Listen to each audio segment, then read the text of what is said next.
Well, hello, and you're most welcome back to Gmodism channel. This is your host Eric, and we're here for another Gimle battle.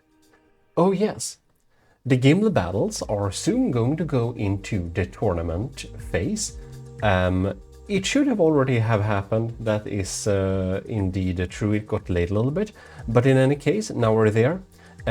So I've set up the brackets, and first I thought to do the losers bracket and live stream it, and then I changed my mind. So I'm actually going to do videos for the losers bracket instead, because and we'll see how we're going to do with the winners bracket. The losers bracket is going to be really intense because the losers bracket will be single elimination. So to all of the ships that have lost against the Gimle, they have another chance to prove themselves, but it's a harsh tournament.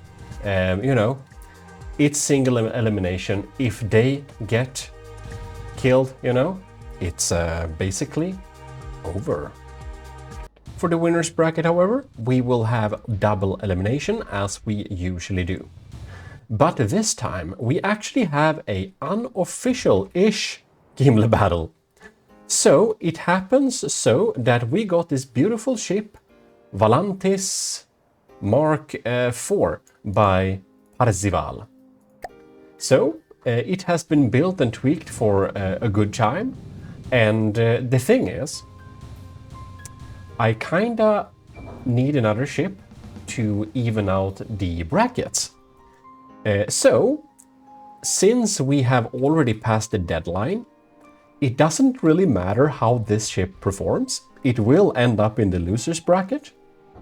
And it will end up in the losers bracket to make the losers bracket entries even.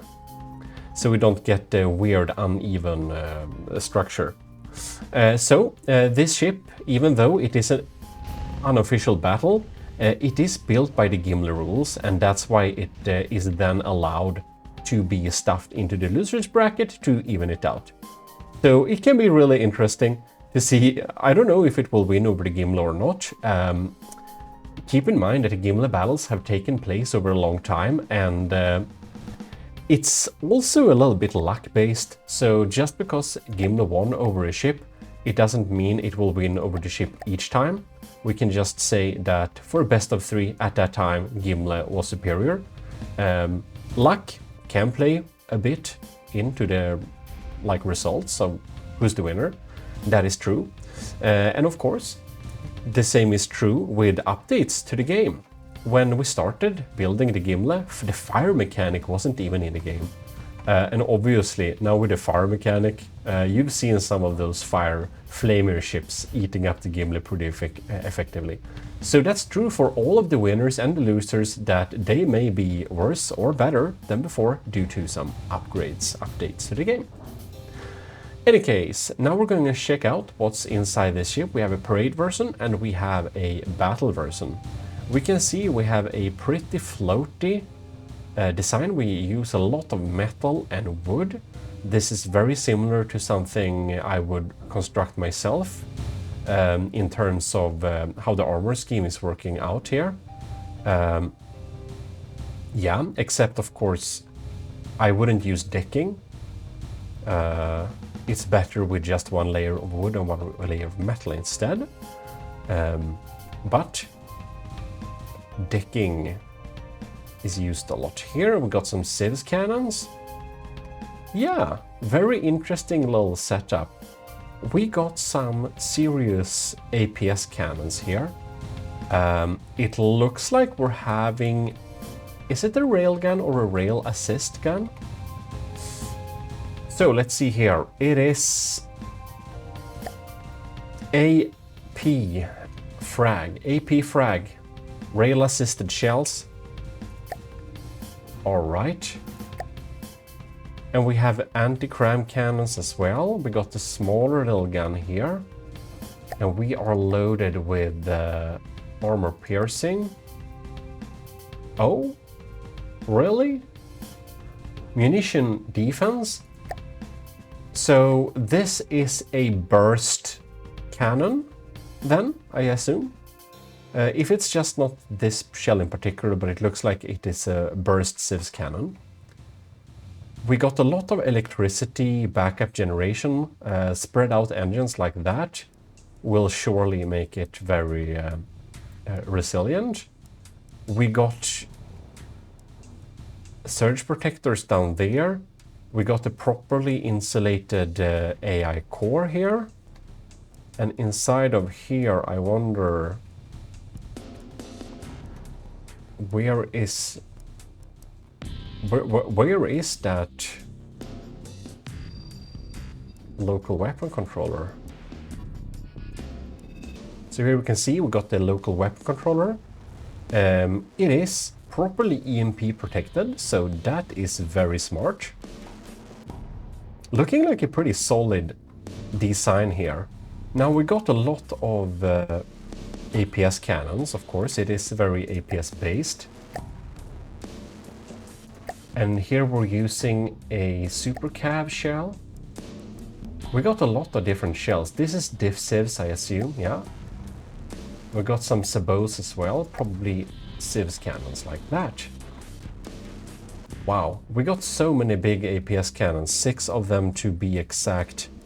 Or no, not 6 of them. We have 4 big ones and then we have 3 smaller ones as well.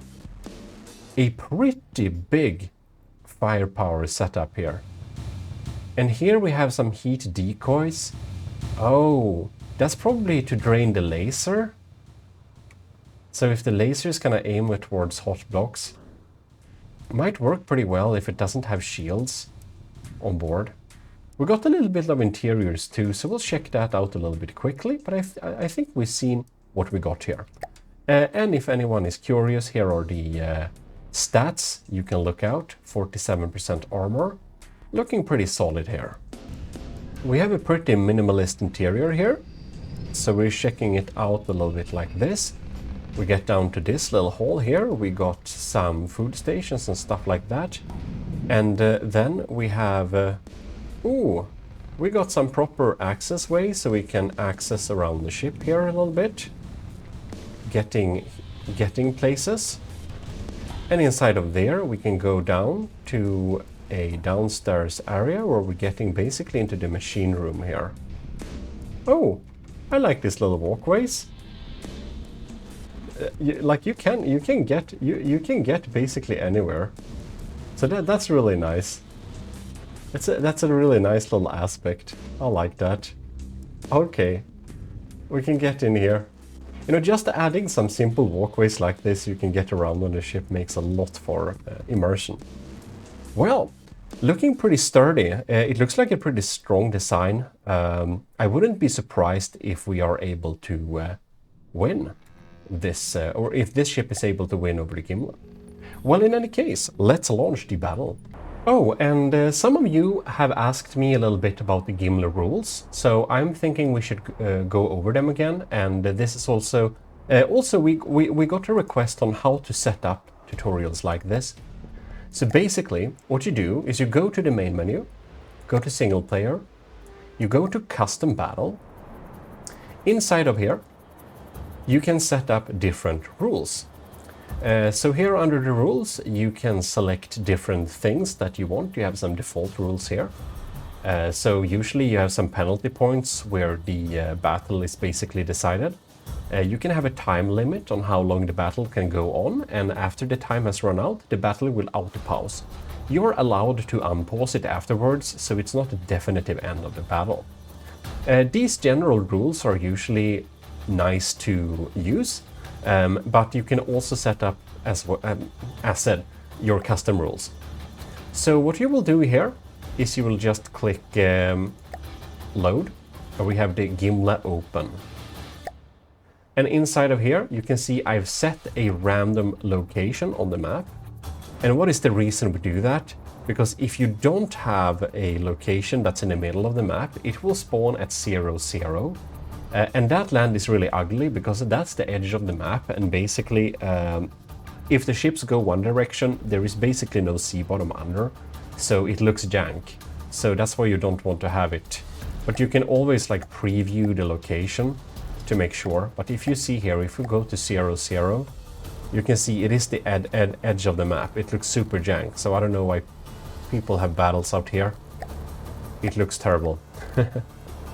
Alright, so now we're here in the middle here of this little area. And if you check the rules here, the Gimle rules has 900 seconds time limit, and the 600 seconds, as you might imagine, is of course 10 minutes. So this is 15 minutes, which is the allowed like max limit. So the Gimle doesn't allow too low altitude or too high altitude because it's not a yeah, we want fun battles, so the maximum altitude is 600 meters, so high-flying ships, airships, are not allowed, and submarines also not allowed. We have checked the maximum altitude, minimum altitude, maximum distance. If you want, you can set the maximum speed. I don't see the reason, but of course, if people are not gonna jank with the games, like, if you're gonna make people not have some really weird stuff, you can set a maximum speed, of course. So, penalty points per second, D max per distance, because if they're too far away, the battle will basically be too boring. So, if a ship doesn't keep its range, it will be disqualified. And it's set to a lower value because this is battleships, they're moving really slowly. Yeah, I'm basically giving it a minute to get into range before it's being DQ'd. So that's why we set it up like that. So here you can clearly see the rules for the Gimle. It's default here, and that's how it is. And under teams, you can basically see we have pre-added a Gimle which has moved somewhere, so it's not here anymore, so we're gonna load it up. So here we have the Gimle class battleship. We can select it here. Under Team 2, I also set up some colors for Team 2, so you can set up the colors in like any way you want, like this. And if you save this as a new one, the color changes will save, of course. Then you will add the other one, unofficial news. Here we got them, no deco. I'm gonna load that up here. And if you have an airship or something like this, make sure that you set spawn altitude or spawn angle. For my battles, I have them spawn 0 degrees straight on. Some people allow broadside ships to be spawned at a 90-degree angle, but that encourages skipping good maneuverability. So I put it to 0, 0. So if you want to keep your distance, well, you have to be somewhat maneuverable. All right. And that's basically all there is to it. If you have several vehicles, you can set some different sideways and backwards and stuff like that for it. But for ships like this, you don't need to set an altitude. But if you would set an altitude it spawns at, you will just apply to all here. Or apply to team. Okay. So then we go and start the battle. And do keep in mind, when we click this button, it will take a little bit of time. It will lag a little bit, so just be patient. If you're doing big ships, even if you have a decent computer, it might take like some 2 to 5 minutes for the ships to load up. So don't assume the game has crashed. Getting into the battle here, you can move around and look around to the different ships like this. And there is another little thing here which you might want to also know. That when we do battles like this, click boost my performance graphic setting, use recommended lights, and it will lag a little bit less. Even if you have a good computer, you might most likely need to do this to not cause issues. Oh, I need to fix that. Well, in any case. So that is some tips here. And if you want your HUD back, you click F9, you can see it here. And on F11, it doesn't say anywhere, you make the battle start. So you can pause and play the battle like this. Inside of here, you can also use the minus and plus buttons, but if you click the E menu, you can click so you can run the battle in slow motion, which can be pretty useful for the first couple of seconds to basically let, or when you're doing something really interesting or something like that, it might be interesting to play and pause and have it in slow motion. Then, another little tip I have for you is that in the settings for let's see here. Did it move or something? It's under the camera control? No, it's actually here under key mapping. So when you go down to key mapping, there is a little setting you can turn on. It's not enabled by default, but toggle camera smoothing. So this is a thing I recommend that you assign to something. So when you click the assign button, the camera will move around and be smooth like this. So that's really nice. Makes you a better, makes the action a little bit more interesting. Then we have the ability to lock onto ships. You can use shift and caps lock or control and caps lock if you want to maintain the distance. If you want to zoom into the distance you had before, you do what am I saying? You do shift and caps lock, so you can see you move out here. And if you want to have the current distance to the thing you want to lock onto, it's control and caps lock while you aim, and then you get the kind of orbiting camera. So that together with the smooth movement makes some interesting things. Also, you can usually, now I shift caps locked, and now I control caps lock, so I can use the scroll wheel to zoom in and out on this little shell. So APS shell, cram shells and missiles, you can lock onto them too, so you can see basically where they are going in slow motion, which can be very interesting. Now, a lot of early shots do miss, so that's a little bit sad. But now we can basically go back and forth and check the first couple of shots being exchanged like this. Well, I hope this little tutorial was helpful for you if you want to record some battles and yeah, just have battles and make them more enjoyable for yourself. But the battle is now ongoing, so let us hold plus button, speed up the time so that we can see what's happening here. All right.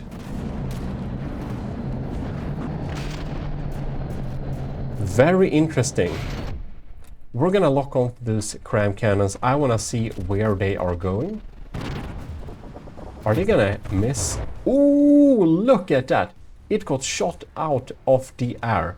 Those civs really did a good job there. That's cool. Okay.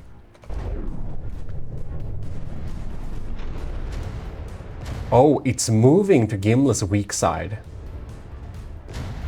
This is gonna be quite interesting. We got a good couple of packs as well there. You can see it's quite effective at taking out incoming stuff here. I wonder also if the Arcoballista Invictus is doing any good things or not. It seems our lamps are kept pretty busy. Oh, the mortars hit of everything. Oh, we got a big bunch of blocks here. I wonder if that was a cram cannon hitting something. All right. Now we can lock onto this ship here so we can get some nice action there. Ooh. Wow, bam! Look at that frag taking out those barrels. Does this cannon dare to shoot? It seems it does.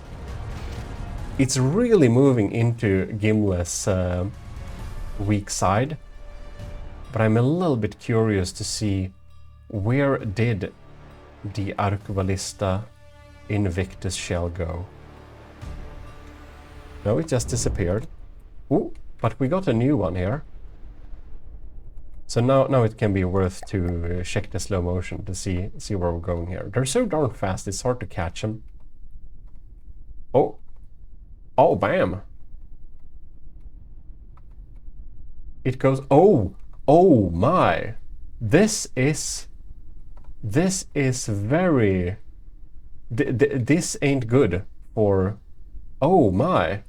It accidentally, or not accidentally, that's exactly why it exists. It kinda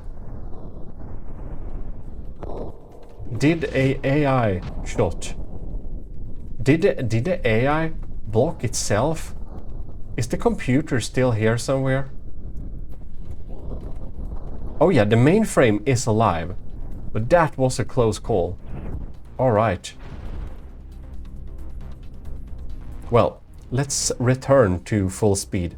I'm surprised it hasn't outflanked the Gimle yet. I would have assumed that its outflanking capabilities was pretty extreme here. Now, the Valantis by Parzival, it does lead this battle. Right now, it has a 2% lead, so it is leading here. So this is gonna be very interesting. It now pops into the Gimle's weak side, which is of course very bad news for the Gimle, because this side of the Gimle is very thinly armored. I don't understand how that Hitman manages to spawn the Gimle with its weak side towards the enemy every time. So if you're watching this, Hitman, the side with the hole and the pattern is the weak side, and the side with the studs, that's the strong side.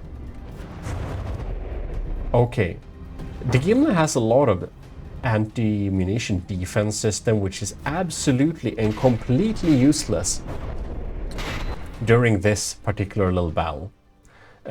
Oh, here we have the bursts, right? Well, it's very useless during this battle because, of course, the Valantis doesn't have anything to shoot. Oh, and the burst flak is very good at taking out the shells here, but you can see we're getting some shells through here anyways. And with some EMP and frag, some turrets do get a little bit hurt here. We are, however, on the Gimle's weak side, so the Valantis have the opportunity to basically one-shot the Gimle if it just aims at the right spot, which is the AI. We got the laser system damage here. Look at that. We actually have... I think we have to pause here. We actually have damage around the AI compartments, but not the AI itself. No, it's safe. Yet. We do, however, have a hit in the engine compartment here, which is causing some fires. If I would build the Gimle today, I would make sure the engines are underwater. Now the Gimle is now trying to back and counter the movements of the Valantis, but obviously it should not turn this way. It should probably...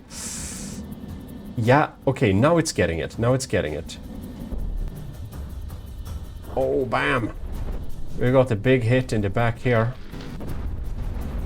I think the Arquebalista Invictus has the potential to do some real damage here. Because it's of course impossible to defend against them, and even though we have a very redundant system, we have some points that could be hit pretty hard if we just hit the right spot. So it's gonna be highly interesting to see how this develops. The Gimle class is at 88%, while the Valantis is at 92%. For Valantis, it has good chances of winning this. If it had come a lot earlier... Oh, look, we lost an Arquebalista, right? If it would have come a lot earlier, it would probably have secured a place in the winner's bracket. But of course, we can't... Honestly, the Valantis is pretty lucky. It can participate in the loser's bracket. Because, yeah, it is, as said, past the deadline by a very, very long bit. Yeah, if everything would have gone very smoothly, I think this tournament would have already been streamed and fixed, but unfortunately, excuse the delay. In any case, I would just want to say big thanks to all of the persons that are supporting the channel monthly via Patreon. That is our commissioned officers in the army of Gmodism. Most notably, Commodore Owen, Captain Sebastian Dode, Captain Shiro, Commander Morden, Lieutenants Anto, Cravey, Florus Dragon, Parba Greed, Vincent Veritas, Rick Proel, and Scuba Rocks. And of course to all our cadets and to the Ecclesiarch of Gmodism on YouTube members who may have seen this video a little bit before everyone else due to their perk of early access to uploads whenever I upload them instead of when I schedule them. And when we're getting back to live streaming, our main platform will continue to be Twitch. Oh my, a lot of things have happened here. The Valantis is now down to 84%, and the Gimle is also at 84%. So, for this battle, the tables have turned a little bit. We'll see if Valantis can turn this around. But usually, when the Gimle has reached this damage level, and the enemy has as well, the Gimle usually turns out on top. We'll see if this is still the case. The Valantis has smartly faced the undamaged side towards the enemy, but the big problem is that the guns are quite damaged here. So we have much less firepower, and obviously this will leave room for the Gimle's cram starting to leaking through here. Now we got saved by shields. The Gimle's lamb seems to be kept very busy. We should actually be... Man, the damage per second from the Valantis has really decreased here. Let's see how the Gimle is faring. Anything can still happen, of course. Oh, look at that. Did we have no, not more damage towards the AI? Okay. The Gimle is now in the lead. So, looks like the theory still holds. We are getting shot with the Civs cannons, are we not? I'm a little bit curious to see where the shots that are incoming actually get. Oh, we are shooting underwater here? But it seems that it won't have really enough penetrating capabilities. If we have a little inside view here of the Gimle, it looks like the Gimle's armor is actually stopping a lot of the incoming damage.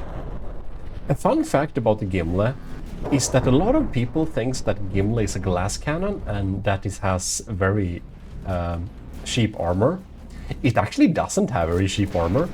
It may be thinner than often is conventional, but it's not weak by any means. It has very spaced armor, so we have an exterior shell to detonate explosions and a pretty weak little thing to catch balls and stuff. But the thing with the Gimle is that it has a lot of hollow spaces, and the interior armor, which is not the exterior layer, but on the turrets and on like the engines, not the engines actually, but some of the engines, we have most of the armor. So the AI, for example, you may have seen, uses the very common and famous big ducts. Now this is wooden ones and metal ones, so they're not the strongest ones, but these catch a lot of really high penetrating damage that could basically prevent a one-shot. Well, if you want to see a lot of that use, I think the Singularity in-game uses like stacked heavy armor ducts, insane amounts of them, to be able to withstand penetrative weapons. And the entire reason for the development of the Arcuballista Invictus is that it's basically built to be able to get through a couple of heavy armor ducts. I think it does get through one at least per shot, and that's basically to counter such systems. If you look at the damage per second of the Arcuballista Invictus cannon, and that's of course they're kind of damaged now, so they're not as effective, but it's these really long rail-assisted cannon. It's a 480 millimeter kinetic rod, which fires at the max speed. It's a rail-assist system, so it gets through pretty effectively.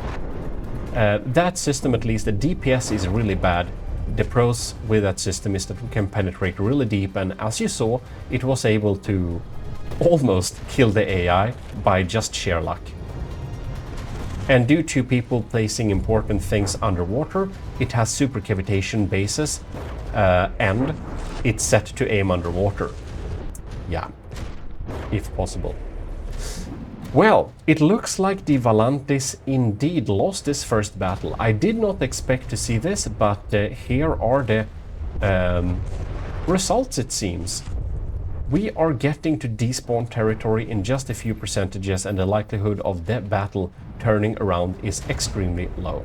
Now, the laser isn't forced to perform LAM's duties, so it's now producing damage all the time instead, which is probably better for the Gimle.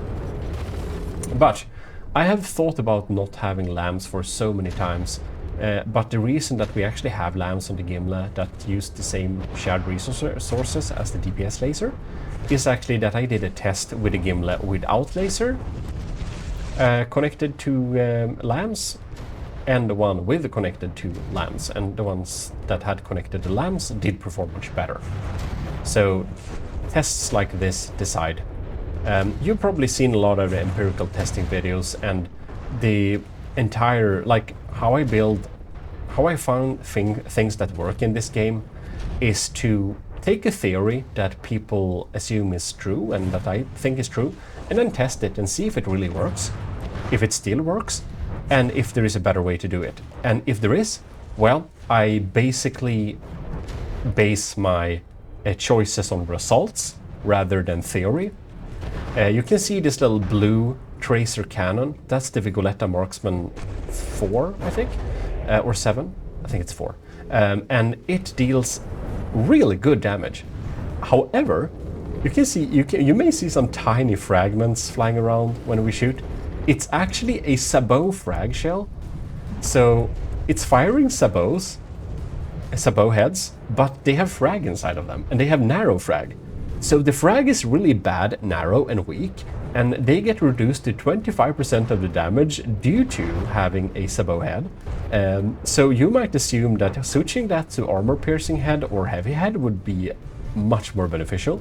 But the thing is, I did some tests, and you know, it's just, you know, this shell is theoretically worse, but when I test them head to head, they shoot through armor much faster than the ones that are pure sabot or AP frag. So sometimes the theory doesn't really hold up, and yeah. And I may need to redo that test, but when I built the cannon, that was the results I got, so that's how I built it. Anyways, Valantis lost this first battle, which means that we'll need to have a round 2. And of course it's best of 3, so if the Valantis is unable to win the next battle, it's game over. We'll probably run the third battle anyways, just so that you can calculate by looking at the time left of the video, who is the winner, and because it's fun. So yeah, next round. Oh, and one thing about setting up the rules here. Resources per team, if you want to have how many resources you want to allow per team. When you have big battles like this, you need to turn this up to at least, you know, over 500,000. If you're having really small ships, it's better to keep it low, because otherwise it might turn out a little bit unfair for people who have basically set up a challenge where they have like a lot of extra space, so they can have like engines and weapons just shooting through materials, but also delivering more damage. So that's why it's a good idea to limit material per team. However, to kind of reward dealing damage, I usually also set salvage per destroyed material to a little bit at least, so when you're dealing damage, you're getting a little bit back, just to encourage DPS. That makes more fun battles. Right, so here we are for round 2. And inside of here we can see... Oh! Alright.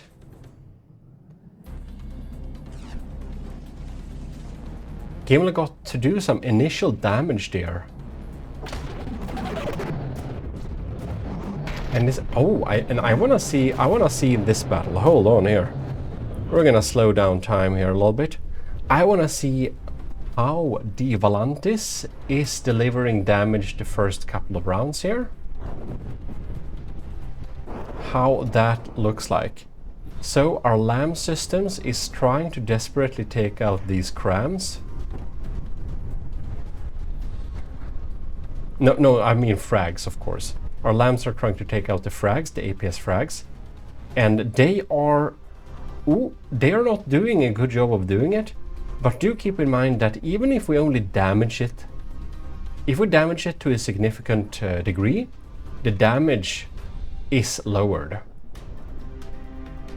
for it. That means the penetrative capabilities as well as the fragment payload is lowered by being damaged. They're doing a pretty good job of dealing damage here. Yeah, they're pretty strong lads popping in there, so it's definitely a threat. Well, in any case, we're gonna get back to full speed here. It's gonna be very interesting to see if we get the same results like last match, or if it's gonna be different. Oh, and here we can see the Arcoballista Invictus, both of them fired towards one place here. So we're gonna lock on. Oops, now I accidentally took a screenshot. Well, totally missed that. But oh, really? Oh, we have some spread out processing units here. We have some CPUs here and there. Okay. So it absolutely did not hurt anything at all, really. But it was it was a little bit close. It's more to spread out some stuff there. That it really is. Now we're going to a side-by-side broadside. Both of these ships are pretty quick. The Gimle is pretty quick. Not super quick, but pretty quick. But the Valantis is a little bit faster. I think it's about 5-10 meters per second faster. Looks like the cram mortar is popping useful here. They're usually not very useful. They're mostly there to distract and being generally fun.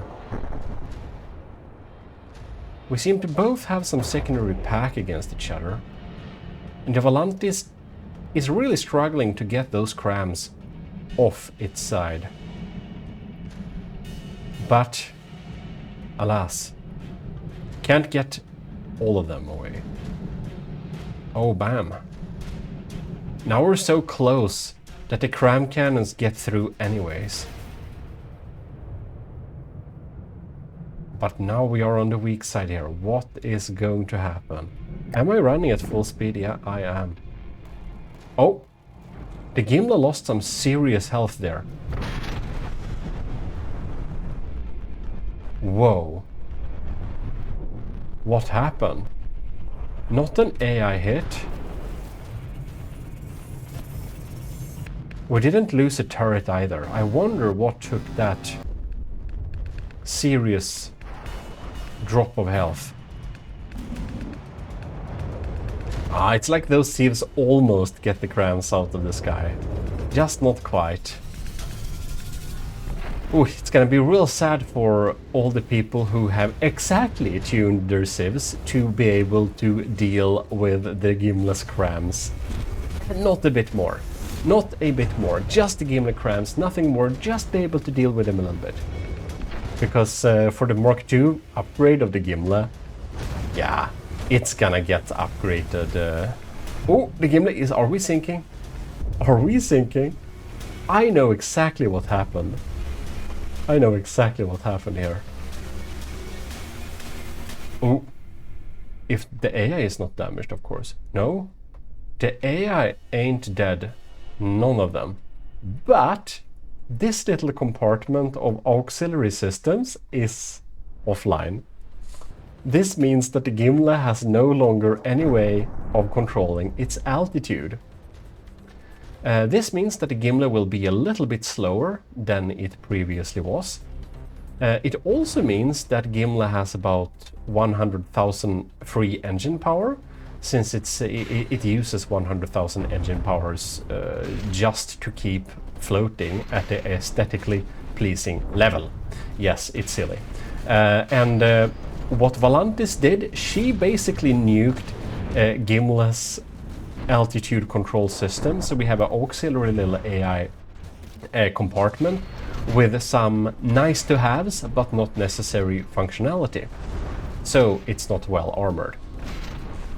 And in some battles we've seen previously, it has actually been an advantage for the enemy to deal damage to that compartment, since we now get a lot of more free engine power loosened up that can be used for lance, propulsion, and all that jazz. So you can see that, honestly, I'm not sure if the Gimle may be faster now. This is insane. But the Gimle is down to 85%, so it's not looking too good. But on the other hand, this is about the same as last time. So we might still expect the Gimle to come out on top in the end here. But of course, anything can happen. But it's apparent to see that the Valantis, she has taken some damage, which means that the Civ's systems are not quite running at 100% right now, I don't think. You can see they're desperately trying to take out that double shot from the Gimle, but unable to do so. I like this little fin here, it's super cool. It has hydrofoils here, which probably helps with pitch and float control. Valantis is down to 85%, just Gimle is at 83%, so we are quite even now. Bam! Nice burst. Did you hear that sound? Sounded very nice. Alright then. 83 versus 85. We're getting to Gimle's weak side, so we are not sure what will happen here now. Wait, did I just see our pack cannon nuking itself? Oh, I think it shot itself down. I think it got hurt. When pack cannons get hurt, you don't really know where they are shooting. They can shoot at a random direction, and a lot of the time it may be on its own turret block. And that's actually a good thing, because they can, otherwise they can continue to harm the ship they are on instead, which is worse. Well, the cram system actually survives for a really long time usually. It's usually like the slowest thing to die. Oh, look at that! The Gimle's azipods are growing scarce. We have a little bit trouble of turning towards the enemy. We'll see if the rules will feel that the Gimle is moving away a little bit too much. Honestly, feels like it's escaping the battlefield a little bit here, and I feel that its turning rate has turned so slow that it might be ticking up and gaining some penalty points soon. Also, this range is not great for the Gimle. The only effective thing to use at this distance is usually the laser, and just because I said that, we got a pretty good hit with one of the cram cannons. Oh, the Valantis isn't looking too happy either. Now we have turned to a long-range battle. I don't know exactly what the ranges are now, because I don't remember how to check that. Wait, if I do like this... Oh, yeah, okay. Are you kidding me? It's only 2,500 meters away. Oh yeah, okay, never mind. I guess I'm just not... well, it's easy to check now. That's one good thing with the camera update. It's now easy to measure distance to targets. You just click on them. By the way, there's another fun thing we could do with the camera. We can like cycle through lock-on mode like this. So I didn't even need to move my mouse, I can just look around like this. Like key-based. Oh, the laser has started to gain some damage. The only annoying thing is if we do this, we'll see the mouse cursor. So, but I moved it to another screen. This is actually not too shabby recording mode. You use numpad 5 to lock on, and then you use 4 and 6 to switch between them. Now we only have 2 cameras, so we need 2 ships, so we only need to care about 1 button cycling through. Alright. Valantis 82, Gimle 78. The Gimle has seriously gimped its damage dealing potential. So that is indeed interesting to see, but I'm not sure the Valantis, she's not a very happy ship either. 81%, yes. Dealing pretty lousy damage by now. It seems that the anti-cram sieve system is the most reliable, because they're able to take out most of the incoming cram shells. Crazy.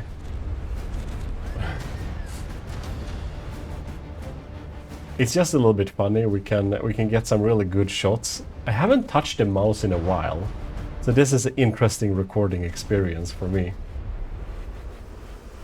Okay, new cram shell popping in there. We're still able to shoot down most of them, and many of them that get through, they get really bounced off that that armor.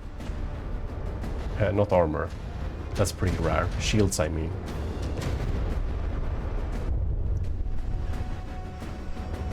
Oh, there we got a hit that looked a little bit nasty. The mortars, they seem to be in the party still, which honestly surprised me a bit. Cram shells just keep popping here. Have we run aground or something? No. Alright. The laser feels a little bit lousy. I think it's yeah, it's of course the lamps is being distracted still by that incoming damage. But enough of the cram cannons are still here to deal some damage. Oh, this is a really sad Arcabalista Invictus. What's the gauge of this? Like 60? I don't think it shoots anymore. If it does, it's probably not doing very much. There is like a limit on how much kinetic damage you can get out of a 60mm shell, no matter how fast it is. The insane thing is that 60mm in real life is pretty big. It's like the 67mm ammo bottle. I just thought that was a fun representation of how large 60mm is, because when you play it from the depth for a while, 60mm is really tiny, which is insane. The damage laser seems to be outputting constantly here. That's probably bad news for the Valantis, because that means she's not able to deal enough damage to the Gimle to keep the lamps distracted. Alright. Moving back to controlling with the mouse. Here we can see the laser is now Bernie. It's doing Bernie stuff.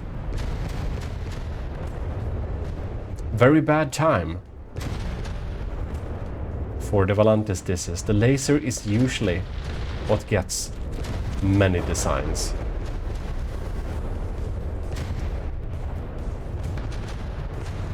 It's a good DPS system.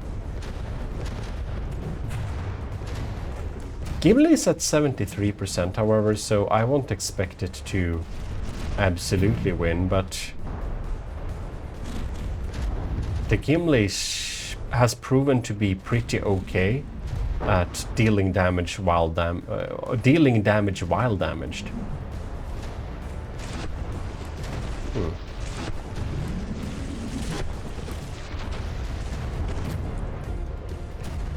Are we having... Oh yeah, the back turrets The aft turrets, I mean, they seem to be dealing some damage still. I think the front ones are just out of angle. That's probably why they're not shooting. Okay.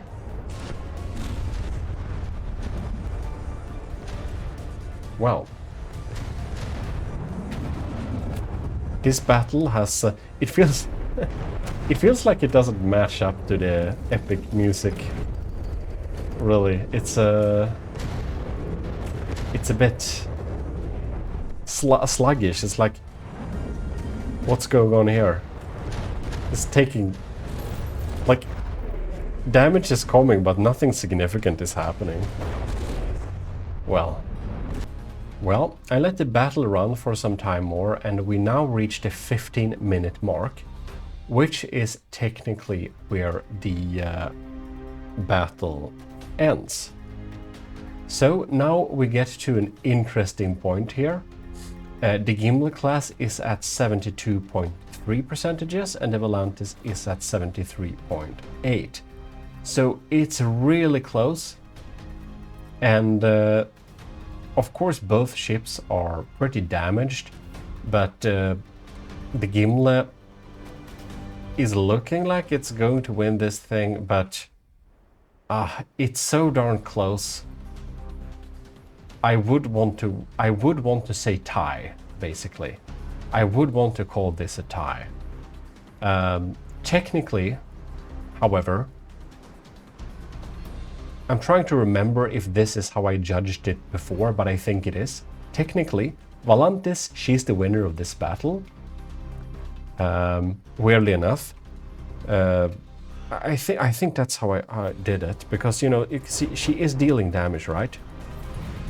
She's able to deal damage to the Gimle, and she has like 1% more health than the Gimle, which means victory. I think it's that stupid. I think I have to hold to the rules pretty hard for it to be somewhat fair. I think that's how we did before, at least, and that's how it should be done anyways, so yes. Valantis is technically the winner of the second battle. Yeah, so we're over 15 minutes here, and the time limit is 15 minutes. So we will be going to the last and third and decisive battle to see if the Valantis or the Gimle is the stronger ship. Alright, third battle, let's go. We should be checking out what's happening over here at the Valantis. Before the shells come in, the laser did a tiny little bit of burn damage. The Arcoballista got a little shot here, getting some armor blocks. Oh. I think that's my auxiliary shield weakening cannon. Now the Vigoletta marksman in yellow here has started to shoot at things. And here we have some smartly hidden heat decoys. And there you can see the sabot frag in action. This is just a dummy target, so this is completely useless to shoot at, which is the entire point of having this area naturally.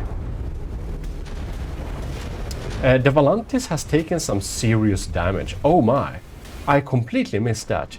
Looks like the Gimle shot off one of the big turrets here.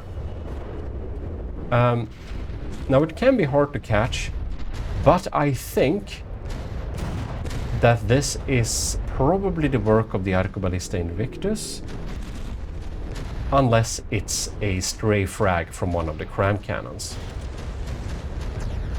So this is not a great start for the Valantis, because obviously we need all the firepower to deal with a threat like this, and now we have a little bit lower firepower. However, it's getting to the Gimle's weak side. Oh, but the crams are getting through here. 91 versus 95. So the Valantis need a really lucky shot at some pretty weak part here of the Gimle, which is basically all the parts on this side. If we're gonna be real. Oh, bam! Let me see. What the... It decided to... That looked like a big kaboom, right? It decided to fire the flak shells against the side of the Gimle here. And the flak shells do so little damage. Munition defense bodies, they're called now. They do so little damage against blocks. It's not even funny, so I'm not sure that's smart to ever make them. But I don't know, it looks cool, which is reason enough.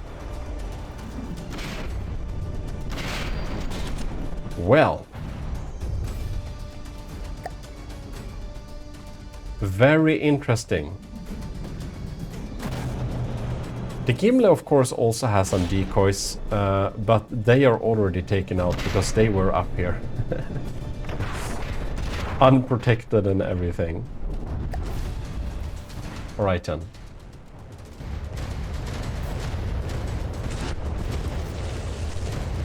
%89 is the Gimle, so the Valantis has been able to get some damage back here.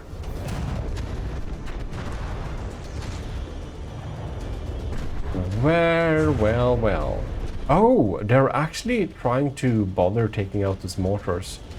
Trust me, you don't want to bother against those mortars, they're not that scary. It seems that the Civ system is pretty tight, so it doesn't try to shoot on anything that's not very, like, what to say, far away. They only try to shoot the things very narrowly, but, well,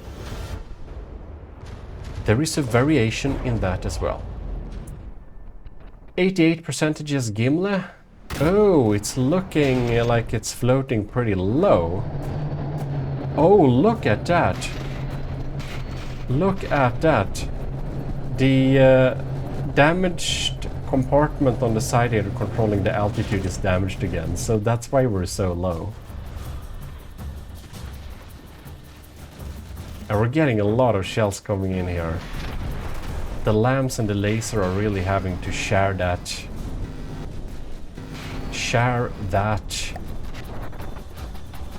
engine power to output damage or take out incoming shells. So it's probably doing a lousy job at both of them. I think it's very much better for the Gimle when we can actually pause here. When the laser is actually dealing damage for most enemies. So look like the Valantis also has some engine compartments that is above waterline, which is prone to some fire damage, just like the Gimle. Well, 86 versus Valantis 79. I'm pretty sure the Gimle is gonna win this, but when I'm saying I'm pretty sure about something, it usually turns out the other way. So we'll wait and see. But historically, the Gimle is pretty good at dealing damage while damaged itself. And one of the main damage dealing systems on the Valantis has been taking out early game, which is also an indicator for a loss of a battle. Having one of its main turrets taken out early, and there another one goes, that's one of the Civ's cannons though, the burst ones I think. Having a big DPS thing getting sniped in the beginning of the battle is usually not great for one's stats. But on the other hand, if the Gimle wins, I'm sure Parzival will be happy, because then it means that Valantis has the spot in the losers bracket is, how to say, well deserved. It would be a little bit sad to win the battle and being placed in the losers bracket anyways, I suppose. And of course, when Parzival sent me the Valantis they knew, of course, that the deadline was passed and just said, hope this can be in some unofficial battle in the future. That would be fun. And I said, yes, probably when we have some ships to do that with. So it kind of got into the main tournament, even though it was closed, to even out the brackets. So we have round and nice numbers. Well, the Valantis is down to 76% and the Gimle is at 83. We lost engine power here on the Valantis, so it's not looking good exactly. It looks like it's gonna die a little bit, right? It does. It very much does. So as we can see here, the Valantis is despawning, and you'll have to suffer my paper replica thing. Watch that. What's that?